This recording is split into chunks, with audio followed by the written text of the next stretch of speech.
Hi friends, एक बार फिर से आपका स्वागत है हमारी 5 एमसीक्यू सीरीज में। और आज आपके साथ डिस्कस होने वाले हैं कुछ इंटरेस्टिंग से सवाल जो कि जुड़े हैं topic theories and models of communication से। तो आइए जी अपने डिस्कशन को स्टार्ट करते हैं। तो आगे बढ़ने से पहले ब्रीफली आपको हमारे कोर्सेज के बारे में बता देते हैं। तो माय डियर फ्रेंड्स, हमारे पास आपके लिए कुछ स्पेशलाइज्ड कोर्सेज हैं आपकी प्रिपरेशन को आसान बनाने के लिए। यूजीसी नेट एग्जामिनेशन की बात करें तो उसके लिए आपको पेपर 1 कॉमर्स और मैनेजमेंट के कोर्सेज मिल जाएंगे। आरपीएससी जो एग्जामिनेशन हमारा है असिस्टेंट प्रोफेसर का, उसके अंदर एबीएसटी, ईएएफएम और बीईडीएम का कोर्स आपको मिल जाएगा। और यूपीएचईएसी का कॉमर्स का जो पेपर का कोर्स है वो भी आपको हमारी वेबसाइट से हमारी ऐप पे मिल जाएगा। विजिट कीजिए हमारी वेबसाइट पे या फिर हमारी ऐप पे और डिटेल्स के लिए। तो यहां पे पहला सवाल है, the universal communication law states that all living entities, beings and creatures communicates. Communication is circular in nature. Communication is effective only if there is scope for feedback.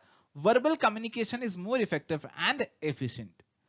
तो यूनिवर्सल कम्युनिकेशन लॉ क्या कहता है ये आपसे यहां पे basically पूछ रहे हैं। तो माय डियर फ्रेंड्स, हमारा जो यूनिवर्सल कम्युनिकेशन लॉ है वो हमारा जुड़ा है एसएफ स्कडर से। और ये लॉ कहता है कि सभी लिविंग एंटिटीज, सभी लिविंग बींग्स जो हैं वो एक दूसरे से कम्युनिकेट कर रहे हैं। जाने अनजाने में कम्युनिकेशन आपका हो ही रहा है। आप घर से बाहर निकलते हैं, हवा चल रही है, आपके पेड़ पत्ते हिल रहे हैं, तो यहां भी कम्युनिकेशन हो रहा है।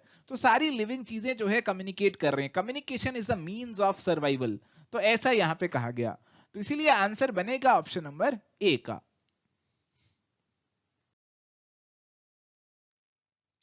चलो सवाल अगला है। असर्शन दी गई है, the sender is more prominent in linear model of communication.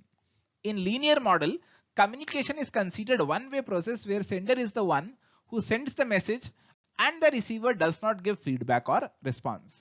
तो लीनियर मॉडल की अगर हम बात करें, लीनियर मॉडल आपका कैसे चलेगा भाई? ये तो आपका लाइन से चलने वाला है।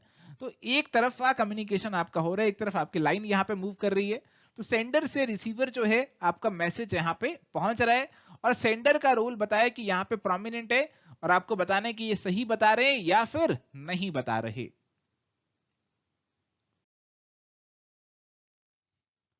तो माय डियर फ्रेंड्स, यहां पे बिल्कुल सही बताया जा रहा है कि भाई लीनियर कम्युनिकेशन है, उसमें जो मैसेज भेज रहा है उसका रोल प्रोमिनेंट है। अगर वो मैसेज को सही से भेज देगा तो रिसीवर के पास वो मैसेज आपका सही से पहुंच जाएगा। अगर वो सही से नहीं भेज रहा तो रिसीवर के पास मैसेज सही से नहीं पहुंचेगा। रिसीवर के पास यहाँ पे फीडबैक का एलिमेंट इन्वॉल्व नहीं है। Linear is basically one way communication, it is considered one way process.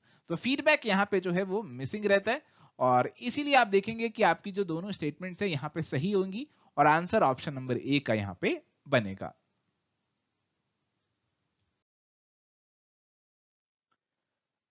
अगला सवाल है, which of the following is are true about models of communication.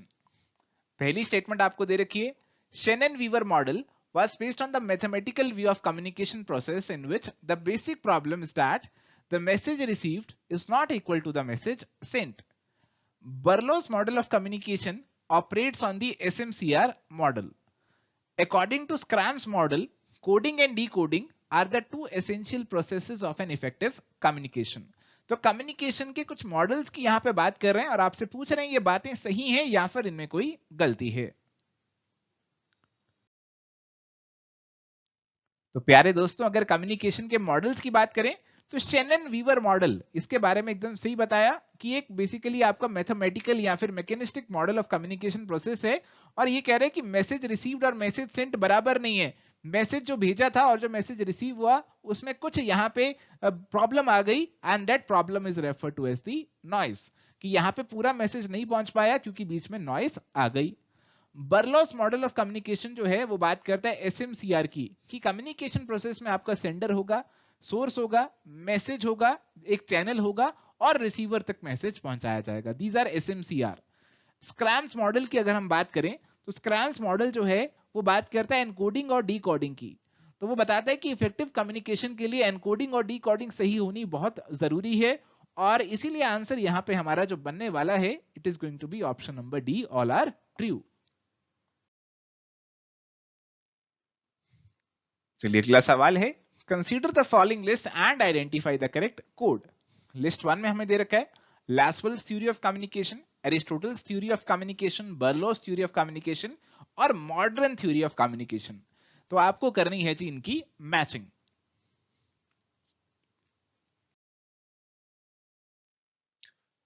चलिए तो यहां पे माय डियर फ्रेंड्स अगर करें मैचिंग, तो लासवेल्स थ्योरी ऑफ कम्युनिकेशन की बात करें तो यहां पे ये जो एम्फेसिस करती है, ये फोकस करती है चैनल ऑफ कम्युनिकेशन के ऊपर। इस थ्योरी का कहना है कि सेंडर जो है वो रिसीवर की थिंकिंग प्रोसेस में चेंज ला सकता है अगर वो प्रॉपर चैनल ऑफ कम्युनिकेशन का इस्तेमाल करे, प्रॉपर माध्यम का इस्तेमाल करे।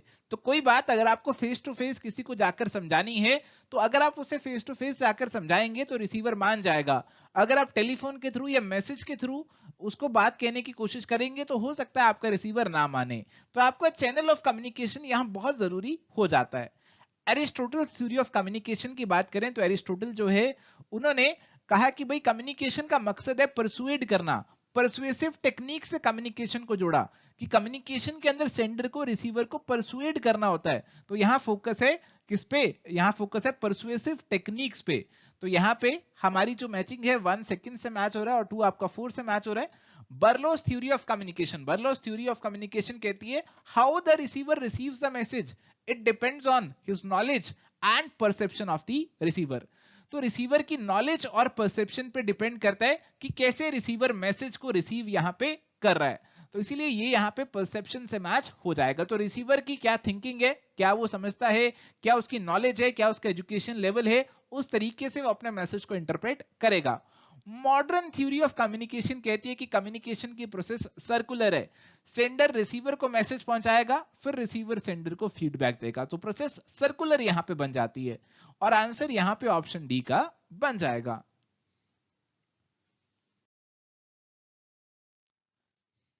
चलिए यहां पे सवाल है, which of the following models of communication was the earliest to be formulated? Shannon Weaver model, Schramm's model, Dance model या फिर Berlo's SMCR model of communication? तो my dear friends, Shannon Weaver model, ये जो हमारा model है इसकी बात आपसे पहले भी करी थी पिछले सवालों में। 1947 के अंदर ये हमारा मॉडल आया था और one of the earliest models of communication है। तो यहाँ पे हमारा जो आंसर है वो ऑप्शन ए का ही बनेगा। स्क्रैम मॉडल जो है 1954 में आया और एसएमसीआर मॉडल जो है 1960 के अंदर, और डांस मॉडल जो कि साइंटिस्ट डांस से जुड़ा हुआ है वो 1967 के अंदर आया था। तो इसीलिए हमारा जो आंसर है it is going to be option number A. तो ये थे जी आज के हमारे डिस्कशन के सवाल। अब यहाँ पे आपके लिए होमवर्क सवाल है, इसका आंसर आपको हमें कमेंट्स के थ्रू बताना है। हमें इंतजार रहेगा आपके कमेंट्स का। So thank you my dear friends, ये था आज का हमारा डिस्कशन। अगर आपको आज का वीडियो पसंद आया तो इस पर ज्यादा से ज्यादा प्यार दिखाएं और हमारे चैनल के साथ जुड़े रहें। Bye bye, take care, all the best.